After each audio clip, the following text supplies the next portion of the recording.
What up, TCK Potters? I'm your host, Sky Guasco, joined always by my man, Lucas Kaser, and you are tuned into the Candlestick Kids Fantasy Football Podcast. Please subscribe to our YouTube channel at the Candlestick Kids, leave a rate and review anywhere you're listening to your podcast, and follow us on IG at fantasyfootball_TCK Pod and on Twitter at TCK_pod. We've got a lot to cover, so let's get into it. All right, Dwayne, so we're finishing off our players to avoid, and before we started, I didn't really know how famous these players were going to be, if that's the word, when we first targeted the series. And we took a lot of high-name players, and we saw some feedback. So, I mean, one, what are your thoughts on the feedback and how you doing? I said this at the kind of first of all, I'm great. I'm fantastic. This is a great week. I'm super. Every time you say Happy Friday, though, the people should know that we record this on Monday. So you say Happy Friday, and for a half a second I think, is it Friday? And then I get very depressed when I realize that I have a whole week ahead of me. But it is what it is. I think I've said this a couple of times on a few of these episodes, speaking to the feedback that we've gotten. Look, people fall in love with names. That's how fantasy football owners work. That's why it's easy to win a lot of fantasy football leagues. They fall in love with names. They ignore statistical reasoning. They ignore the data. They ignore what's right in front of their fucking faces. We're going to have a great example of that on today's episode, whatever time you're watching this. We're going to get into a name that somebody that we know closely has fallen in love with, but when we lay it out there, the arguments say avoid. So, of course you expect that. And when we come on here and do these shows, we're not going to pick the wide receiver 67 on a ranking to say avoid because everybody's doing it. We'd be wasting everybody's time if we didn't pick these big names. But they fall in love with the names, and there's no arguing those people off of their ledge. That's just what it is. For sure. All righty, so I'm going to let you go first then with the big intro. I don't remember who went first last time. We should probably start keeping track, but you got it. You can keep track. I'll just bring the fucking heat here. Let's start with one of the tight ends last season that just absolutely blew up. Something I'll say that most people don't realize is the guy's Austin Hooper. That's what I'm talking about. What most people don't realize is that his entire career he's been good. He's been a solid tight end for the Falcons. He's been even a relatively good streamable tight end. Last year was obviously, he scored a bunch of touchdowns. He had a couple of huge games. He was making some noise there right before he got injured.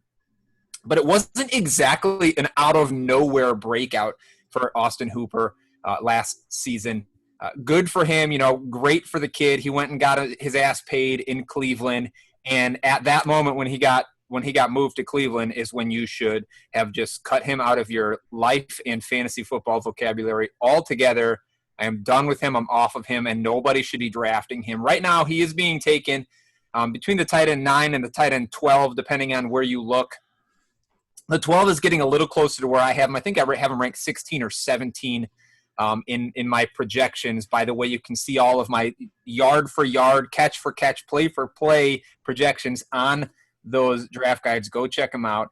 But he's going too high for me, and it's all about where he is. He's a very talented guy. We know that. We have seen it for years. We really saw it last year. But the problem is that he's a Cleveland Brown, period. Okay, so there's an opportunity issue first and foremost. Last season, the Falcons threw the ball 684 times. That was 51 more pass attempts than anybody else in the league. It was the second most in the last 7 years in the league. Only the 2018 Steelers went for more at 688, so 4 more. That's an insane amount of pass attempts, an insane amount of volume. He's going to a team that threw it 539 times last season in the Cleveland Browns. That is the difference of roughly 145 fucking pass attempts. That's almost 3 NFL games for a team like the Browns. So imagine his stat lines and what they would be if you took 3 more games away from him, and now you're starting to see what potential he has here opportunity-wise in Cleveland. Last year, the Falcons went for 29 passing touchdowns as opposed to the Browns' 22, so there's a touchdown issue there. We talked about Matt Stefanski coming here into town. The news is that he's a running coach. On 2 weeks ago, 2 weeks ago, we talked about Nick Chubb and said, hey, Stefanski is maybe a little more balanced than we think, but he's certainly not a pass-happy coach. That's not what he does. That's not what he's known for. So that 539 might even be a little bit higher than we can expect this year. If we look at the team coming off last year, you have a great document, a great tool in that draft guide. It's the vacated production tool. Great place to look when you got new guys coming into a team. Do you know what the receiving production is that was vacated from the Browns last year? Well, apparently adding weapons only creates more targets for the Browns, according to everyone's projections. So, yeah. I mean, it's zero. Zero targets, zero catches, 0 yards, 0 touchdowns. All the guys that were there last year are still there. And so that, begs the question. If you're not going to have a bunch more targets, which, let's be honest, we're not with the new coach coming in, we're not going to have a ton more. Maybe 560, maybe. But who's going to give up their target share on this team? Jarvis Landry's Baker's favorite fucking weapon on the field because he catches everything. He's going to continue to throw it to him at more than 20% of the team's target share. Odell Beckham Jr. is Odell Beckham Jr., and if he doesn't get his 20%, he's going to start kicking the fucking kicking fence again, or the net, or whatever the fuck it is. Kareem Hunt last year only played 8 games, had 44 targets, so his target count is going to go up next season as a fantastic receiving back that we have discussed on this show. Like, where is the work going to go? All 5 tight ends combined last year on this team had 69 targets. We can say great, 69 targets is not that much less than Hooper had last year, but the team refuses to let go of David Njoku because they still believe he can be a threat on this team. They went out and drafted one of the best tight ends in the nation. Was it Harrison or Hunter? It's Harrison, right? Harrison, yep. Harrison Bryant, best tight ends in the nation. Not that he's going to make a lot of noise right now, but the team is not dedicating themselves to one tight end. So take that 69 that was spread across 5 guys last year, spread it across maybe 2 guys this year, and you just don't have the volume that Hooper is going to need in order to be successful. Let's look at the quarterback situation, because you can't ignore going from a guy like Matt Ryan throwing you the ball to a guy like Baker Mayfield. Over the last 2 seasons, Baker's career, Matt Ryan's completion percentage, 68% to Baker, 61. 303 yards a game for Matt Ryan to 251 a game for Baker Mayfield. 61 touchdowns to 49 touchdowns. A 100.1 passer rating versus an 85.9. Matt Ryan is a better quarterback that throws it more, scores more. And then you look at the place that Austin Hooper really did a lot of his work was actually in the red zone last season. Only 2 tight ends had more red zone targets than Hooper, even though Hooper missed games. No tight end scored more touchdowns from inside the 10 than Austin Hooper did last season. He was really successful there. They used him there a lot. And again, you're going from a Matt Ryan who threw 62% completion rate inside the 10-yard line to Baker Mayfield, who last year had a 38% completion rate from inside the 10-yard line. Like, that is a big fucking change. So he's going to lose opportunity, and the opportunity that he's going to have is going to be worse than it was because his quarterback is worse than he was. There's nothing about this guy that says you should be drafting him inside that top 10. I was glad to see that the ADP is not like tight end 5 or something, but it's still too high for me, probably by 2-3 rounds by the time you get there, maybe more. Yeah, and I think the one thing people will say is, like, it doesn't take much to be tight end 12. Jason Witten was there last year, but, like, I started Jason Witten in games last year because he was getting me 9 to 10 points. So, yes, it doesn't take much to hit that tight end 12, but why pick him when, like, you're literally saying he's not going to be that good and finish tight end 12? He's not going to return what you want, especially at a tight end spot where you're probably just taking a late-round flyer anyways. And, yeah, they were 5th in red zone rush rate. Now they go to the Stefanski. Last year, the Vikings, who were number 1. We touched on that in the receiver, I think, to avoid when we talked about Odell. I think we've had a Browns player, and, yeah, we've had a Browns player in all 4 parts. Yeah, well, it's the fucking Cleveland Browns.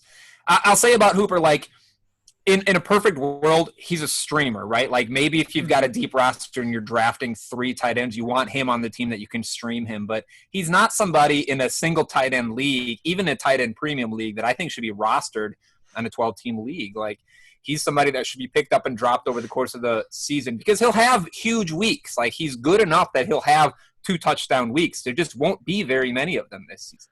Yeah, absolutely. I totally agree. And I have another guy kind of along the lines of big season last year, and it's Tyler Higbee. So I'm just going to right away, he's going as tight end 7 in the high stakes and on Fantasy Pro. So it's probably right about where I think his consensus will be. And I think it's going to stay there for the most part. And I'm not neglecting what he did last year in those last 4 games. I know that happened, but on the screen right now, you'll see a split. The in split is with Gerald Everett.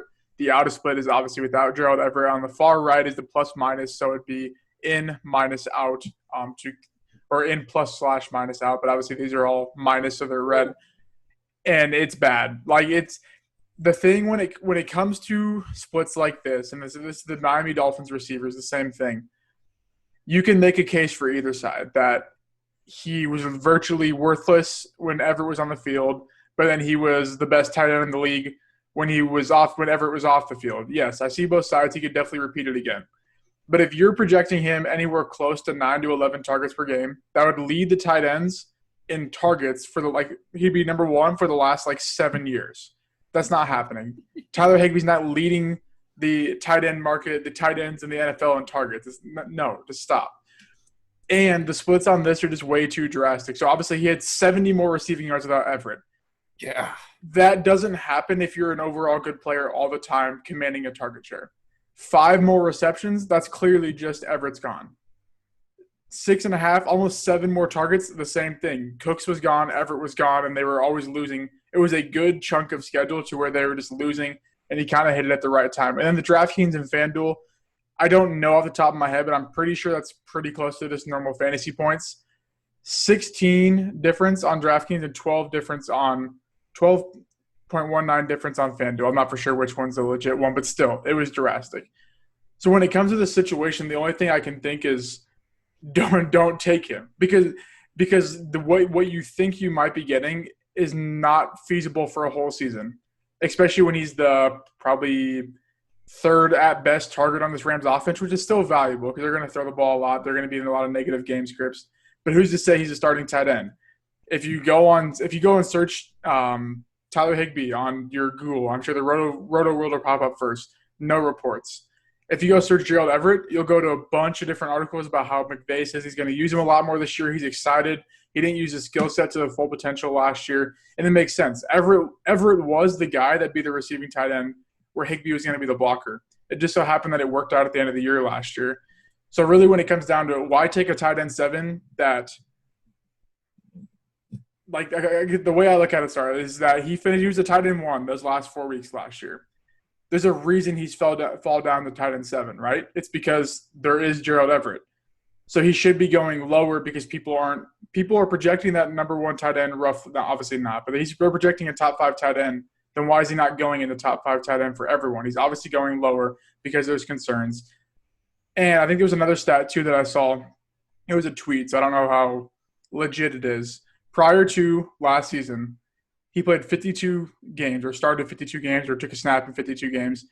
He recorded over 50 receiving yards in 4 of those games prior to last season. It's kind of like basically it's if Hooper was on the Rams, I'd be all over Hooper.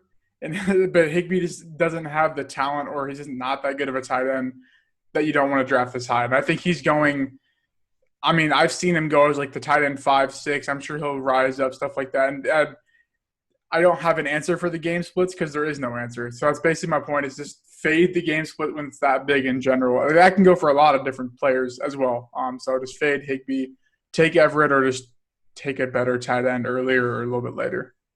Any other tight end almost. Look, I'm going to head off some of the arguments you're going to get about that game split at the pass here. Some people are going to say, hey, those numbers went up because that's when he got his opportunity. But, he would have – if he would have gotten his opportunity earlier, whatever. But you said it. You said it a minute ago. How many games has he played in the past? Opportunity, year over year, and it just didn't happen. The stars aligned here.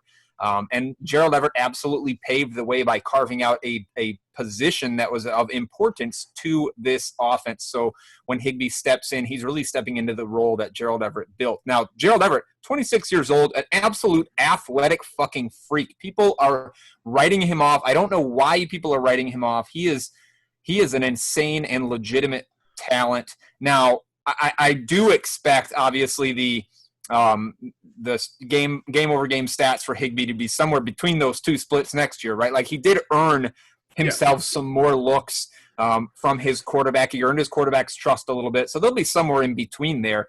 And I think in my projections, I had them pretty close in targets between Gerald Everett and Higbee. It's not like Everett's going to come back and take them all back over again from Higbee. But, yeah, if you're taking him anywhere near 7, that is absolutely the best that you could possibly hope. Like that's you don't ever draft a guy at his ceiling. And if your expected ceiling for him is a little delusional, you really shouldn't do it. All right, let's get into a name that's going to piss somebody off that we know closely.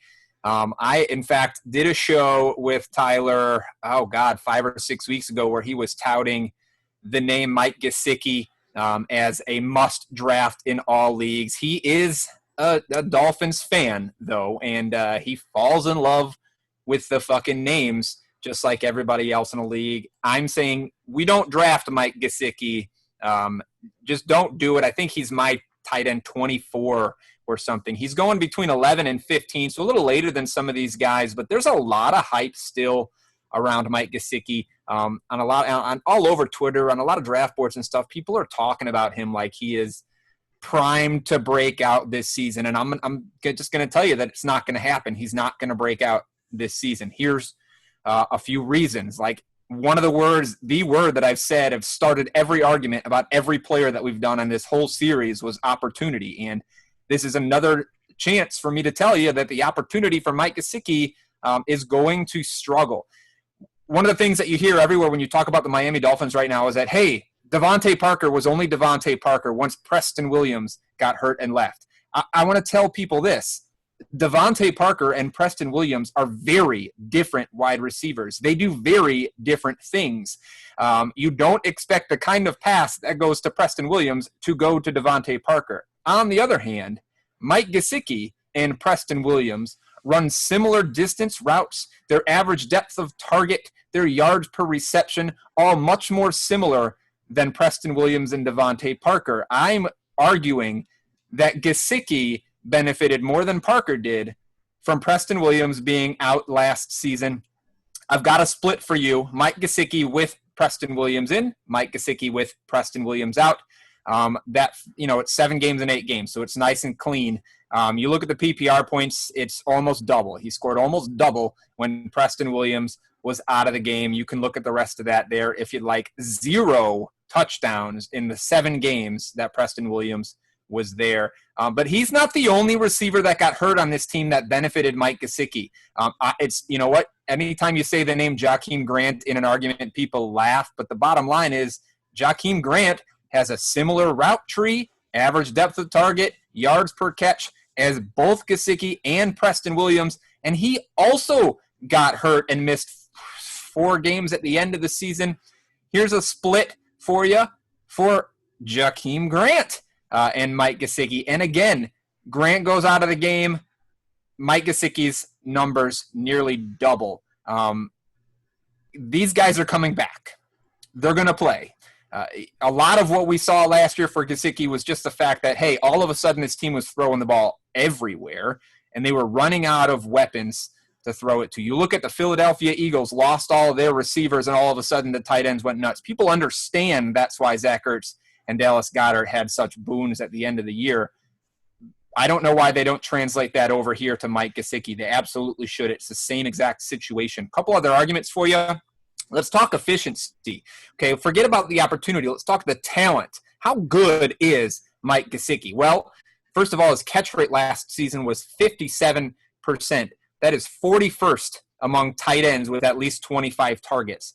That's really fucking bad. And, you know, while Ryan Fitzpatrick's not the most accurate quarterback in the world, he was far more accurate than a lot of quarterbacks that had tight ends catch more passes. I think his average, his yards per catch were right around 12 yards, so it's not like he's super deep down the field when these balls are going to him. No excuse for a 57% catch rate. Let's look inside the red zone. Super important for a tight end to be able to score inside the red zone.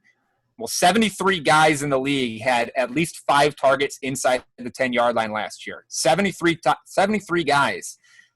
Only one of those, that's Noah Fant, had a worse catch rate inside the 10 than Mike Gesicki. Noah Fant went 0 for 6. Mike Gesicki went 1 for 6. That's second worst out of the 73 guys that had passes thrown to him from inside the 10-yard line. Maybe he's just not that good of a player. If you look at Football Outsiders DVOA, that just says, how good is he relative to everybody else?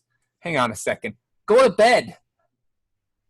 Anyway, that was my 5-year-old. He should be in bed. DVOA just says, how good is this guy relative to everybody else in the league at the position? He finished 39th in tight end DVOA. So maybe he's just not that good a player. And the last thing that I want to say here, which sort of tips our hat to next week and the next series we got coming your way, is there's a coaching change in Miami. And coaching changes mean more than anything else you can look at when you're preparing for making projections about fantasy football players, ranking fantasy football players. If a new coach comes in and changes the scheme, that will change things more than anything else, okay? So Chan Gailey comes into town as the new Miami Dolphins offensive coordinator. And the nice thing about a guy like Chan Gailey getting hired is that there is a long track record for Chan Gailey. We can look back at a lot of teams over a lot of years. I think he got his first coaching job in the NFL in 1984. And he has set some really, really clear tendencies that we can look at, and we can make predictions about what's going to happen on the Dolphins this year. He had a bunch of head coaching jobs in there, some positional jobs in there, but he was an offensive coordinator for 9 seasons, okay? 6 of those 9 seasons, he had top 10. His team was top 10 in rushing attempts. 3 times out of those 9, he was in top 3. 6 times out of those 10, his teams were in the bottom 10 for pass attempts. So here's a trend that says the guy doesn't throw the ball a lot. Lead rushers for this guy go for thousands of yards every year, year after year after year.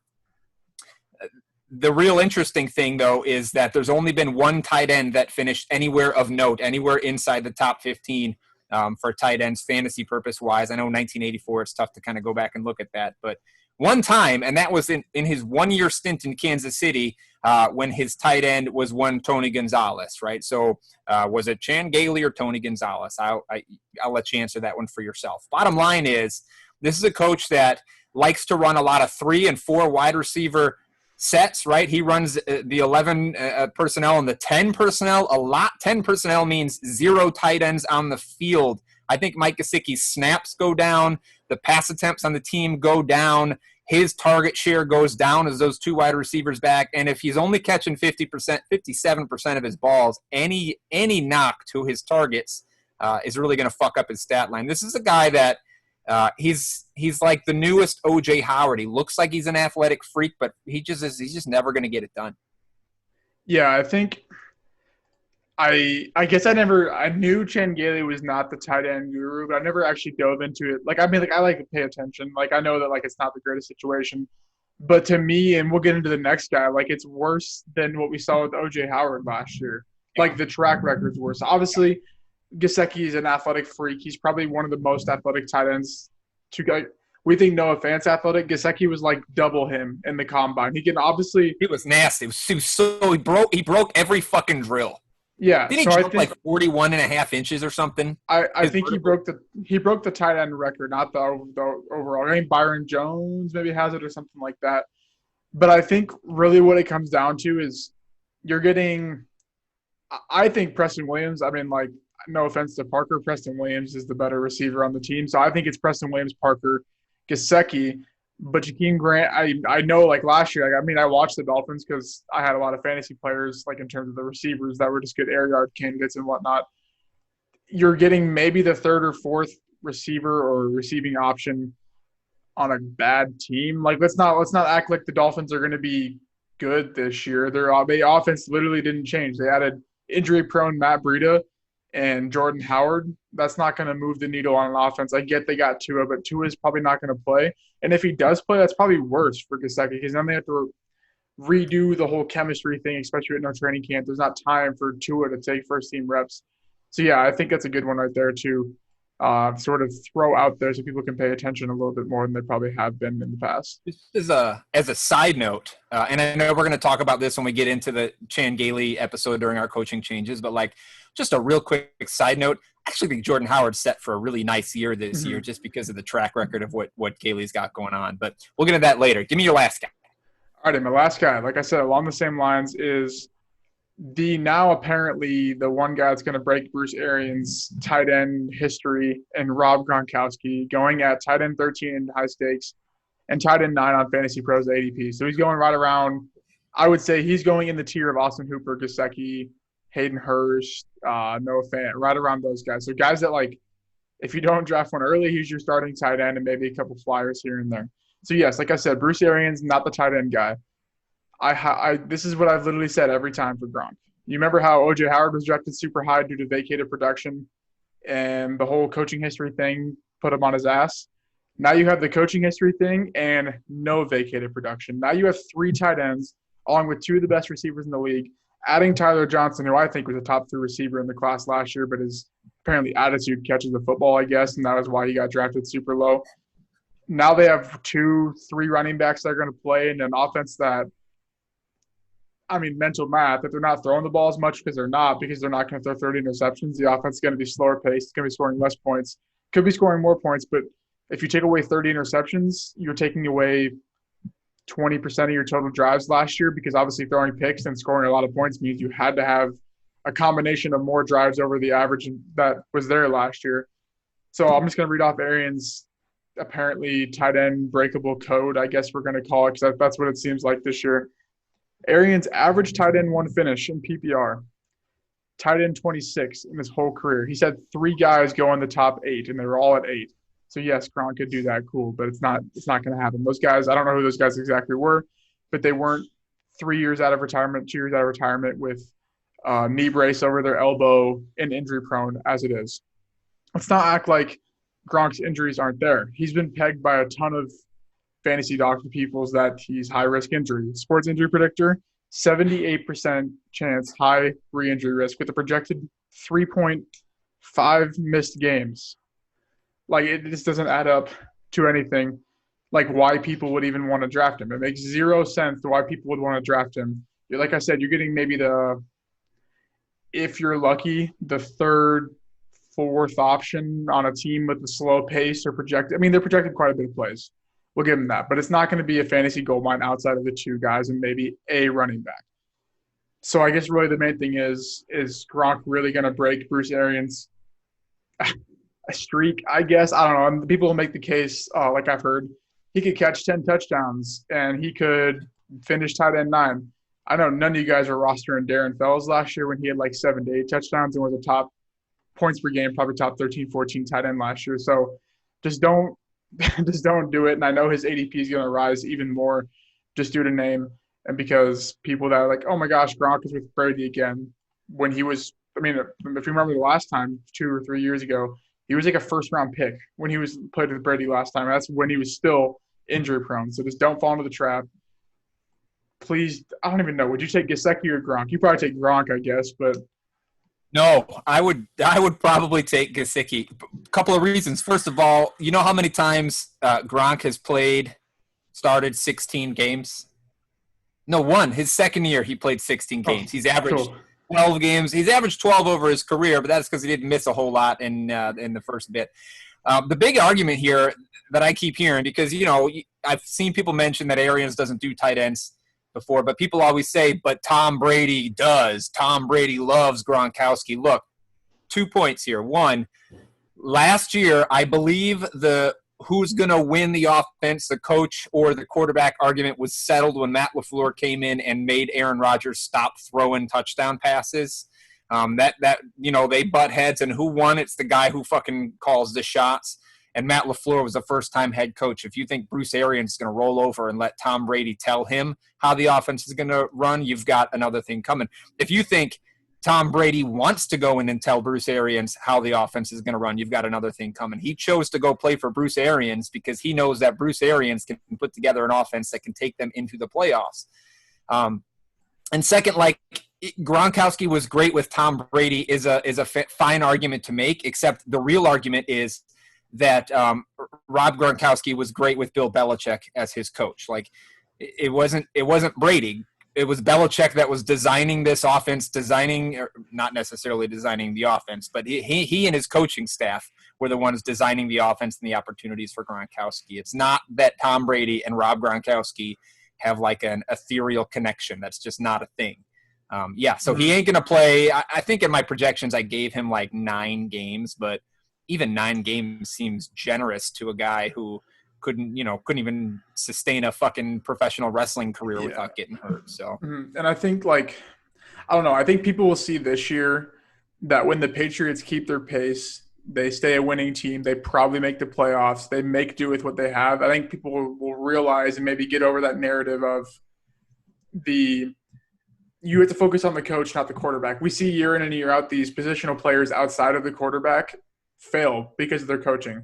But that hasn't translated to the quarterback connection narrative that we see year in and year out. Like Chris Godwin is not going to thrive because Brady loves the slot. He's going to thrive because he's his best receiver. Well, tied for his best receiver.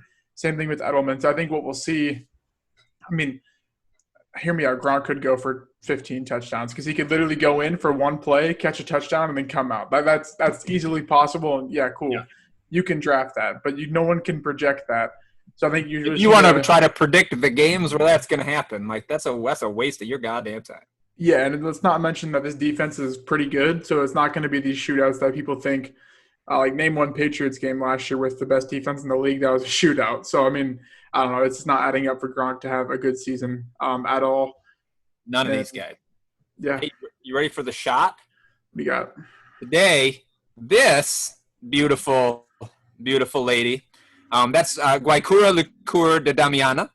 It is Mexico's finest all-natural erectile dysfunction cure. It tastes like flowers. And while I don't have that problem, I appreciate an especially hard penis at night on Mondays because that's my night with the wife, Monday nights.